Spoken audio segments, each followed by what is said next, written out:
Good morning, everybody. We are so glad you're here. If this is your first time or first time in a long time, my name is Jason and I'm one of the pastors. I'm really glad you're here. We flew in some Seattle weather for you today, so thanks for trucking in and fighting the Florida winter. We get it about 2 days a year, and today's one of them. So thank you for being here for it. We are here on week 3 of a series called Awakenings, and let me kind of fill you in on where we've been in case you're coming in on part 3 and it feels like you're kind of entering towards the end of a movie and you wonder what's going on. In this series, every week is built upon each other, and the whole premise of the series has been very simply this. We want to help everyone understand that the goal is to move from struggling to strong in our relationship with God. Our goal for you is that this year, 2017, becomes your best year. And the way it becomes your best year is if it's your best year spiritually. Maybe for you, 2016, if you're just honest, you would say it was a year where I struggled in my relationship with God, and that bled over into every other part of my life. And we said, what would it look like if 2017 was your best spiritual year and therefore became a strong year for you? That's what we're talking about. And this whole series kind of centers around this idea that we discovered in week 1, which was in the early 1900s, there was this massive revival, this awakening that swept through the country of Wales. One of the leaders was a man named Evan Roberts, and he said this about the revival. He said this, Evan Roberts said, God cannot do a great work through you without doing a great work in you first. And what I believe is God wants to do something unbelievable in you. He wants to do something through your life. And it starts by you really beginning to understand, God, if you're going to do something great through me, you have to first start by doing something great in me. And at the end of this revival, this man, Evan Roberts, he looked back and he identified 4 things, these 4 characteristics of people who experience that awakening of their soul, which transcends them. It gets beyond them and it gets to their family and friends, and eventually it begins to spread like wildfire through culture. And here's the 4 things that he said. The 4 things that we have to do is, number 1, we confess any known sin. We did that on week 1. Week 2, which was last week, we remove doubtful things, which means you get rid of sin and you make sure you make the decision that you're not going to allow temptation to stop you from living the life God would have for you. God's desire for you is greatness. Greatness doesn't mean fame. Greatness isn't about you. Greatness is always about others, and that's God's desire for you. Then today, week 3, we're talking about practicing instant obedience, and next week, I'm excited, week 4 is publicly confessing Jesus. And so I want to jump in today on week number 3, this whole idea of practicing instant obedience with this simple thought. Tomorrow is my birthday, and I turn 30, is my mom here? I think I turned 35 tomorrow, which is just, it feels old. Like every time you get to the next 5, 35, 40, it just feels like massively different than it did the day before. And so tomorrow, I just feel like I'm getting old. And one of the things I've noticed as I'm getting old is certain things that bothered me when I was a kid, that they don't bother me anymore. And certain things that I loved as a kid, I don't really care for anymore. And certain things that I hated as a kid, I just can't stand it as an adult. Anybody know what I'm talking about? Like there's certain foods that I wouldn't eat as a kid, but now that I'm an adult, I absolutely love them. When I was a kid, man, you could not pay me to take a nap. I would never take a nap. And now it's like, I'll straight up give money for a nap. You know what I'm saying? Like, here's another one. A few weeks ago, or last week, I think it was last Sunday, this massive storm front blew through, and they said, the meteorologists were saying that there are tornadoes that are going to come through, and we're going to get hurricane force winds that blow through. When I was a kid, I loved huge storms, and I loved hurricanes, because hurricanes usually meant a day off of school for people here in Florida.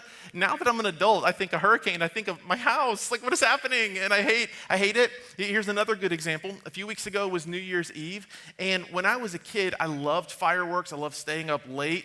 This year for New Year's Eve, I went to bed at like 10:30 and I'm like, I know what happens. And then at midnight and 1 o'clock, people in my neighborhood were shooting off fireworks. And I'm like, the terrorists have won. What is the deal? Because again, when you're a kid, certain things change. Like when you get older, you prioritize things in a different kind of way. One of the things that age does to us is age also gives us perspective. We begin to see life through a completely different kind of lens. When I was in high school and getting into my early college years, I was dating a girl, and she was a sweet girl for sure, but you could just tell, like if you knew us, you would know that it wasn't a fit. Like we weren't intended to get married, but she was a couple years older than me, and she was pressuring me to get married. And I started to feel that pressure, and I started doing what we do sometimes in those difficult seasons, which is the pieces didn't quite fit like they should, but I kept trying to make them fit even though they didn't.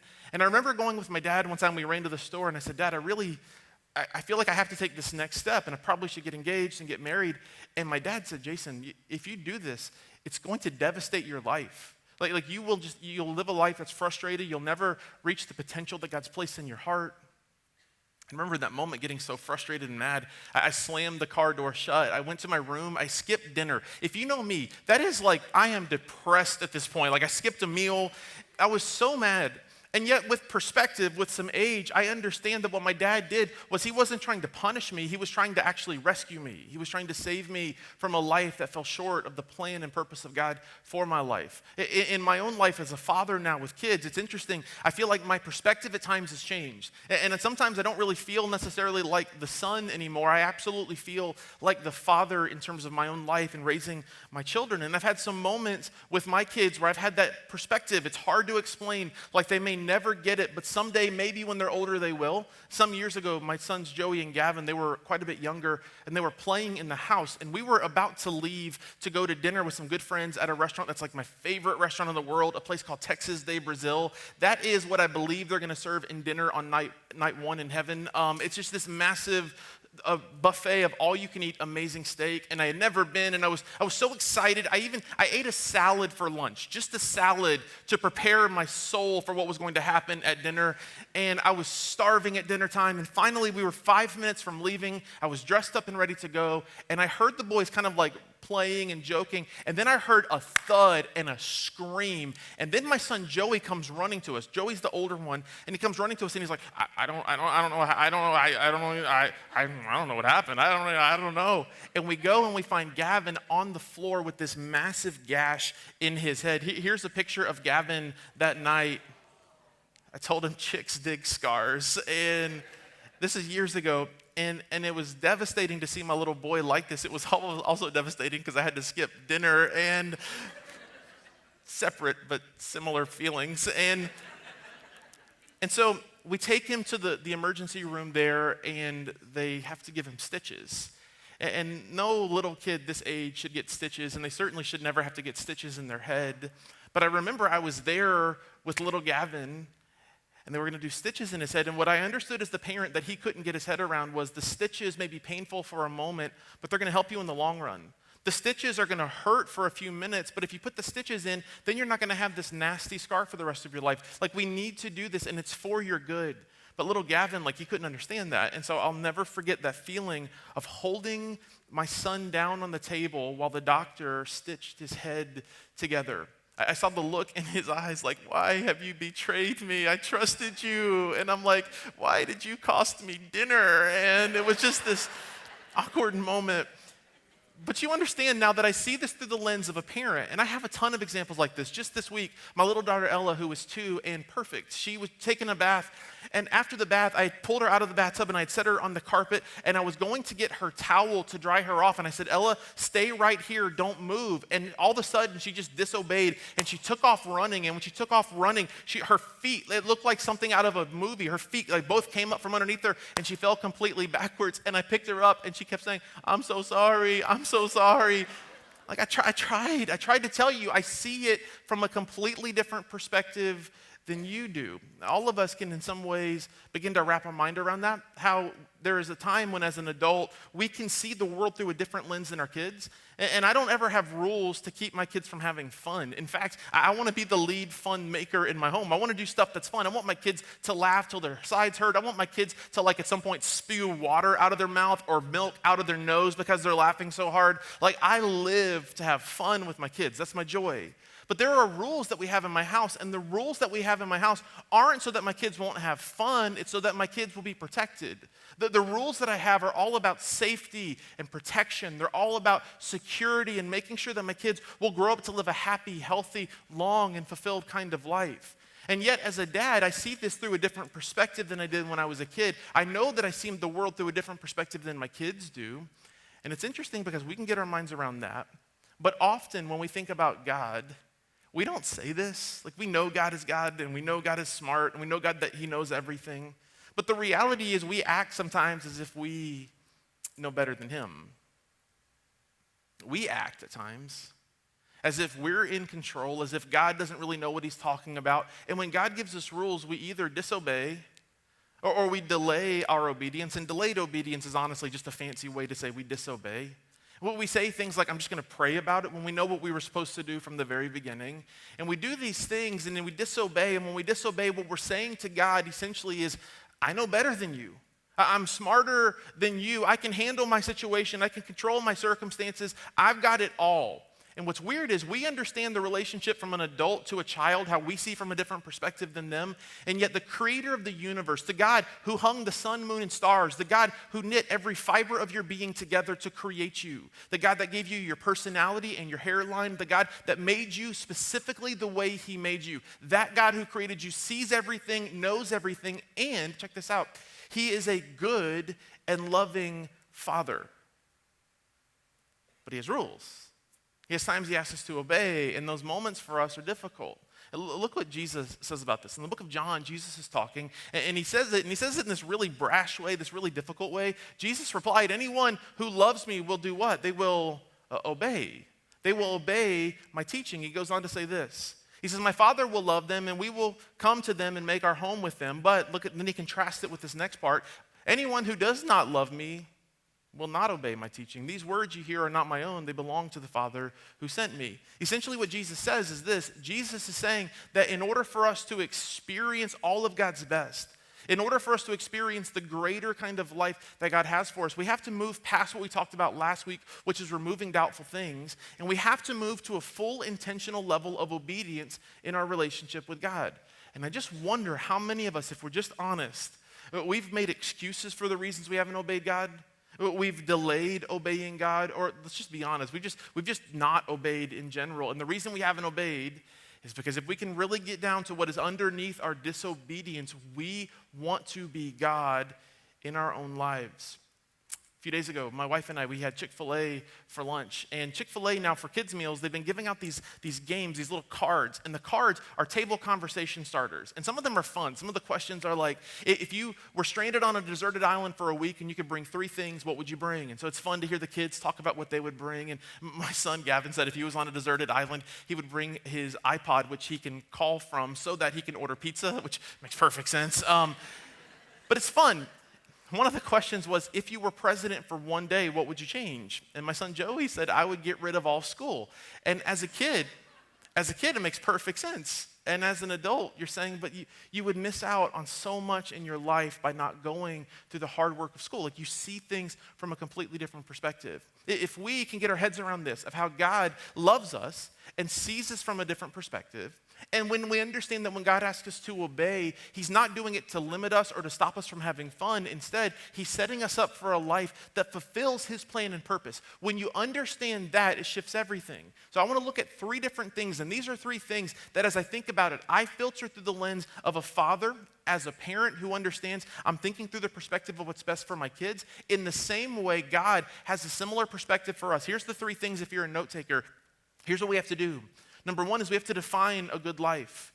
Number 2, create a life contract. I'll explain these in a moment. And number 3, understand what it means to practice instant obedience. Now I want to leave these here for just a moment. I want to start with number 1, which is define a good life. In the last few months, my wife and I moved. We had lived in Brandon for a season, and we lived there to help get that Brandon campus that we cheer for every week going and started, and it's doing awesome right now. And so we were out there for a while living there, but we just moved back to Lakeland. And what's funny is when we moved from Brandon to Lakeland, literally every part of our life in some way or another feels like it got better. Our kids moved from a really good school to a school that in my opinion is a little bit better. My kids, the friends that they've already made in some ways are already seemingly a little bit better. Our house that we moved in, it's a little bit bigger, and my kids have their own room now, which is a lot of fun for them. Like a lot of things in our life, in some way or another, has just gotten just a little bit better, and it's exciting, and it's encouraging. But we noticed about a month into living in our new house and living in Lakeland, after living there, that my son Joey was just out of it. He, for a little season, it felt like he was always looking for something to complain about. You ever meet someone like this? You're probably Facebook friends with a lot of them. Like they're always looking for something to complain about. Have you ever noticed this? There are some people that will always find something negative to talk about or to complain about. And the reason is because you will almost always find what you're looking for in life. So if you're looking for positivity, if you're looking for something to celebrate, if you're looking to live a life full of honor, you'll always find a reason. If you're looking for something to complain about, there will always be something for you to complain about. If you're looking to pick a fight, there will always be someone who is one step away from ready to just brawl with you. Like, you always find what you're looking for. And Joey was looking for so many negative things, it felt like. It was just this little season. But at one point we went into his room, and in his trash there was a wadded up piece of paper. It was a list of 25 things that he was currently sad about.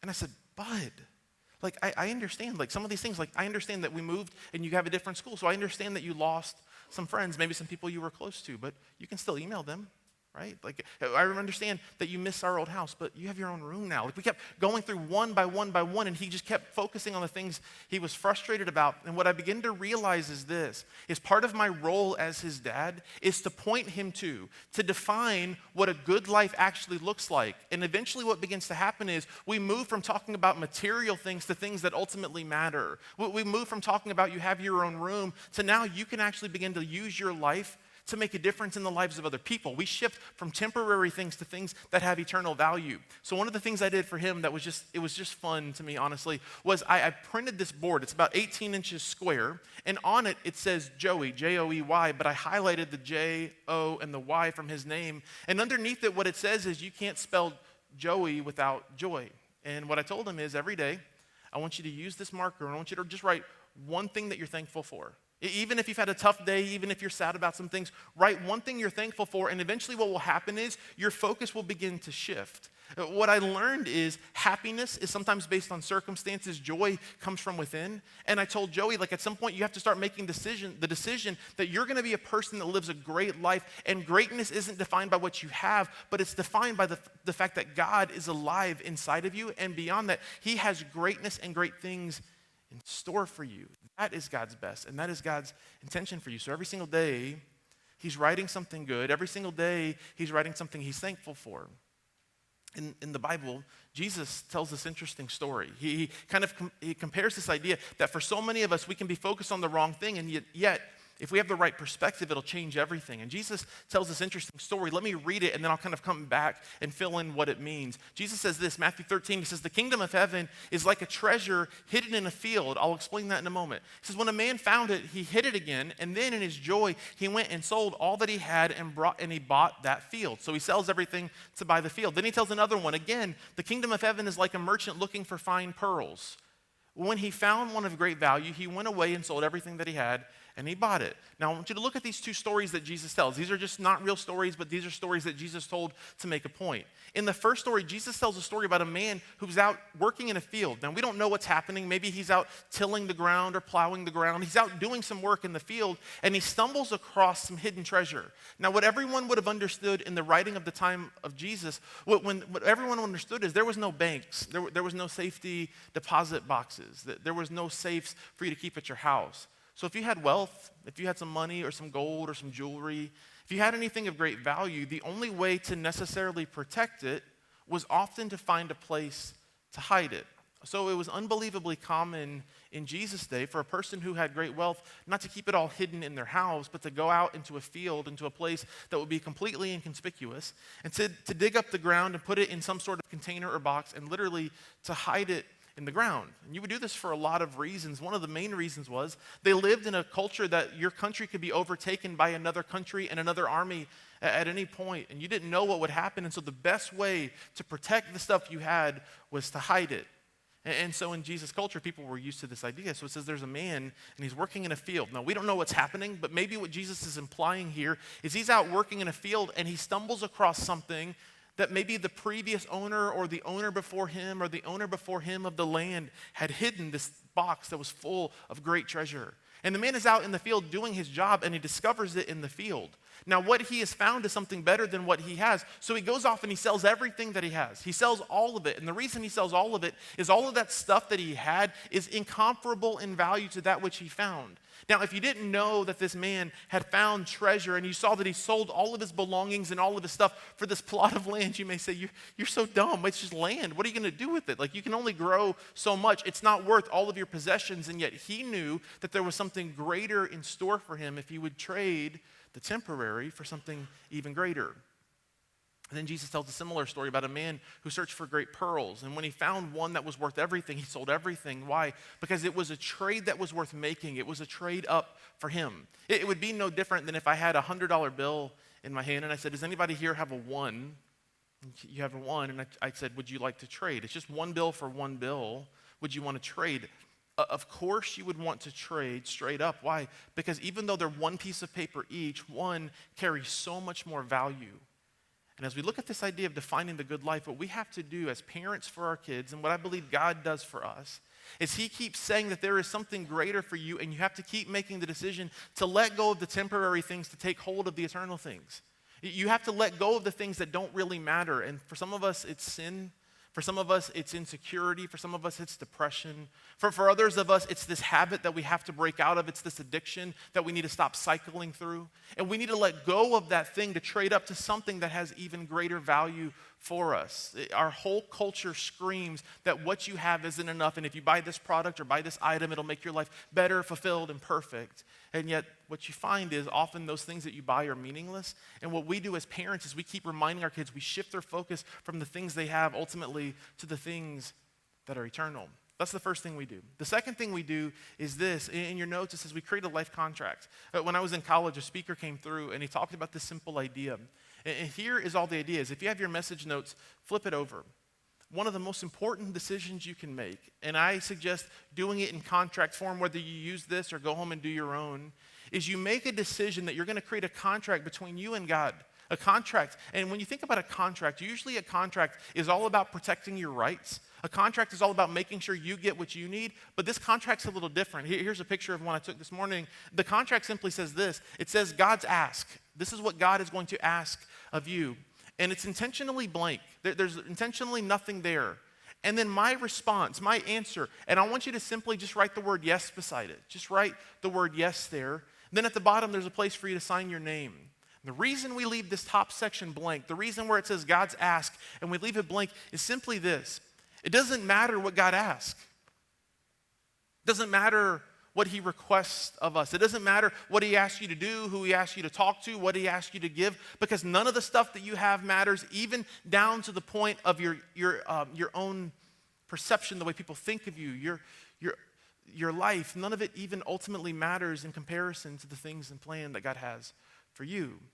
Every couple, in my opinion, should have something, a verse maybe, that they kind of lean on. And one of the things I fell in love with my wife is when I first met her, she told me this was her life verse in the book of Isaiah. This isn't even in your message notes, but in the book of Isaiah, it says this, Isaiah 6, and it says, then I heard the voice of the Lord saying, whom shall I send and who will go for us? And Isaiah responds, here am I, send me. Isaiah doesn't respond, what is the mission?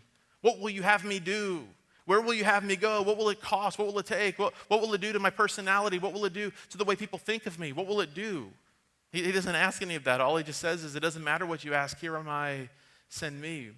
I just wonder what it would look like if all of us made the decision to say, God, it doesn't matter what you ask. My answer is yes. It doesn't matter what you ask of me. My answer is yes. I think the reason this matters, this is in the bottom of your notes, it's because disobedience creates distance. Disobedience creates distance for us. And what God wants us to be close to you. Jesus himself said it, like, if you love me, you will obey. So when you sign a contract like this, what you're saying is, I want to be close to you. I want to be near. And because I want to be near, my answer is just yes. Like whatever you ask, whatever you want, whatever your desire is, yes. Even if I don't know what the future holds, it's yes. Even if I don't know the cost, it's yes. Whatever you ask me to do, the answer is yes. And sign it. And what I promise you is this, is if you'll make an agreement like this in your heart between you and God, if you'll just say to God, God, whatever you ask, the answer is yes. He'll take you on adventures, places and things. You will do more with your life than you ever could have imagined on your own. It's a grand adventure. So the third thing is this, is we have to make the decision to practice instant obedience.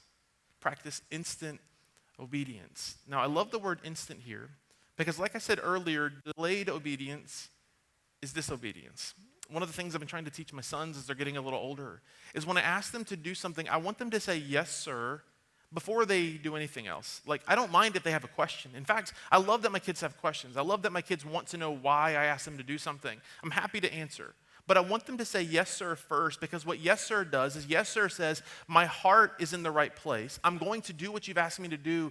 You can explain it if you want, but even if you don't explain it, my answer is yes. That's, in my opinion, the posture we should have towards God as well, which is when God asks, we say yes, and you're free to ask why, but allow your posture to say yes first. In the book of 1 Kings, we meet a guy named Elijah. Elijah lives this epic, extraordinary kind of life. And at one point, the people of Israel, his nation, had turned away from God. There was a king named Ahab, and his wife was Jezebel. And they had literally turned the people of God away from God, and they'd created this false god named Baal.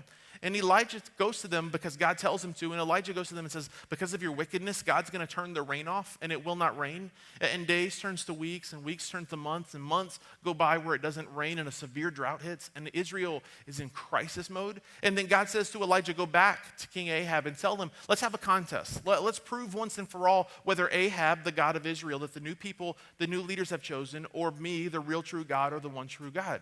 So he goes and he gathers all these people on the side of this place called Mount Carmel, and he says this to them in 1 Kings. Check out what Elijah says. So Ahab sent word throughout all of Israel, and they assembled the prophets on Mount Carmel. Verse 21. Elijah went before the people and said, how long will you waver between two opinions? If the Lord is God, follow him, but if Baal is God, follow him. He says, listen, you got to make this decision, and look at the people's response. There's this like hanging little line in the next part. It says, but the people said nothing. They said nothing. They delayed. That they didn't obey, they didn't fulfill what God asked them to do. What you need to understand is this: obedience is really the only thing God can bless. When you obey, it's really the only thing that God can bless. It's the only thing God blesses. As you look throughout Scripture, obedience to God is the only thing God blesses. So Elijah stands up and he's like, who is it? Are you going to choose to put your faith in a false god, or are you going to make the decision to go all in and trust the one true God? As you go on through the story, the prophets of Baal have this contest with Elijah. And the contest was build an altar, see whose God will answer by sending fire from heaven to consume the altar. And it's this fascinating story. The prophets of Baal build an altar, they put an animal on it, they pray for 6 hours and nothing happens. Elijah's taunting them. It's a super fun story that you should read later. At the end of it though, Elijah builds an altar. And in a way to show once and for all that God, our God is the one true God, he not only builds an altar and places a sacrificial animal on it, he soaks it in water to the point that it is completely drenched. And things that are drenched, they don't burn. And he's going to show you once and for all that God is the real true God. And then something happens. Skip down a few verses to the end of that chapter. It says this, and it says, at the time of the sacrifice, the prophet Elijah stepped forward and he prayed. He's like, listen, I'm not only going to ask you to do something to choose, I'm going to show you what it looks like to have the courage to actually obey. He says, Lord, the God of Abraham, Isaac, and Israel, let it be known today that you are God in Israel and that I am your servant. And I've done all these things at what? Your command. You've asked me to do something, and so I've obeyed. You've asked something of me. I've put myself out there. I'm risking my reputation. I'm risking my notoriety. I could be murdered after this if you don't come through. But you asked me to do something, and what did I do? I've done all these things at your command. I'm in. You've asked me to do something, and I obey. You asked, I obeyed. Next verse. So answer me, Lord. Answer me.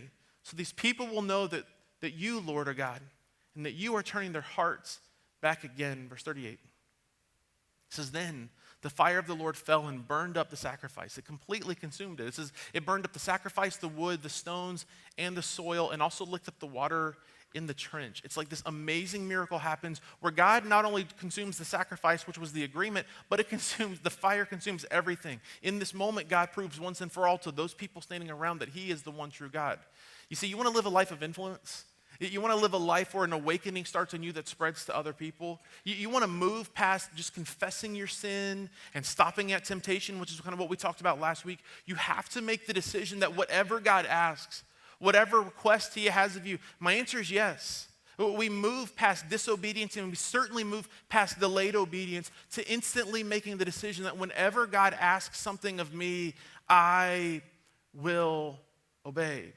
So this is the story of access.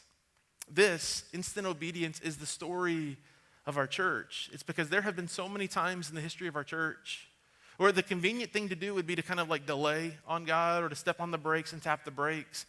And yet, if we look back at our story, and we've got some exciting things coming up that we're going to share our story over and over again, But as you look back at our story, were there not moments where my wife and I took a deep breath and said, God, it doesn't make sense. God, I don't know where the money's going to come from. I don't know how this is going to work out, but my answer is yes. That there would be no this. There would be no access. For some of you, I look around the room, some of you met here and got married here. Many of you have been married and had children here that you've dedicated to the Lord. Others of you have had relationships that have been completely healed and restored. Others of you have experienced miracles in your body. And I think back and I think, had there been delayed obedience or disobedience, none of this would happen. Let me ask you the question about you. What could your life look like if this was the posture of your relationship with God? Whatever you ask of me, unequivocally, every single time, my answer is yes. Now, I could apply this for you, but I'm going to just give you 3 or 4 categories. I'm going to ask you to ask yourself the question, where are the parts of my life where I haven't fully obeyed or I've disobeyed? I'm going to end with this. What are the areas in your relationship, your sexuality, where you know what God's word says, but you haven't obeyed?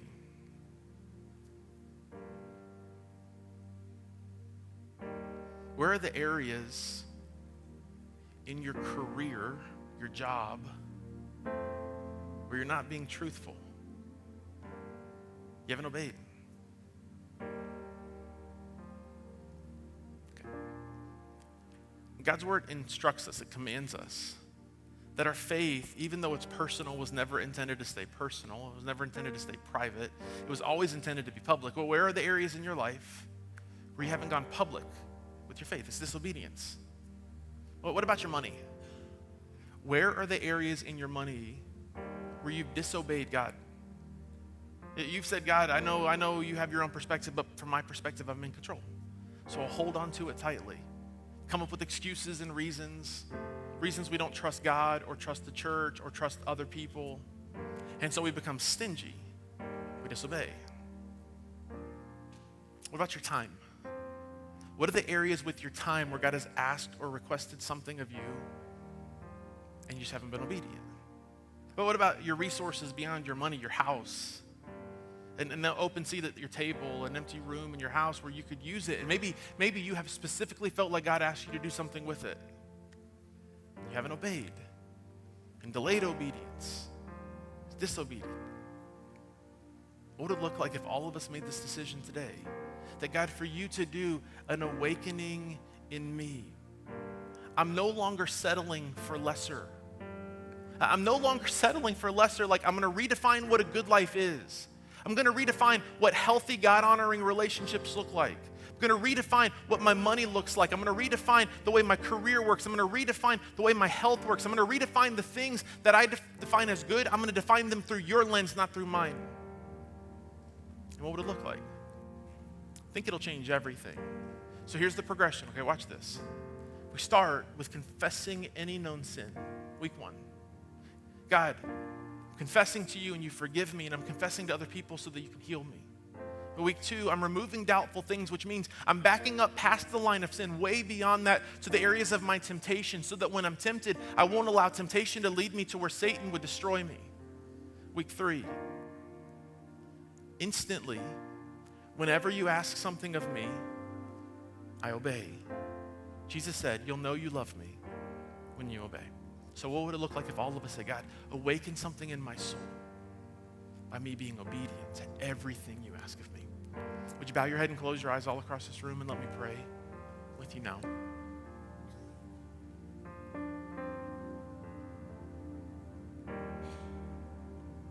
God, give us the courage to examine our hearts and to examine our souls, to dig deep into the places of who we are, the areas we know that we've hidden from you, we've lied from you, we've sinned. God, I believe that some of us, we've just even unintentionally, we've delayed obedience, and our delayed obedience is honestly, it's just disobedience. God, if it's in our relationships, if it's in our finances, if it's in our work, our health, the calling you have for us, God, help us to have the courage to fully trust and to fully obey you.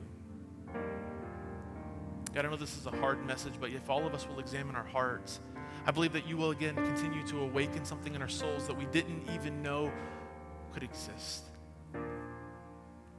So Father, help us to move past just confessing.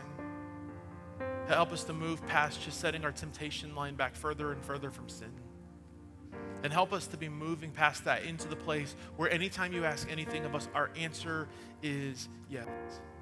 God, I'm thankful that when we live a life characterized by saying yes to you, you take us places we could never imagine on our own. So God, we lean into you and we trust you for that in Jesus' name.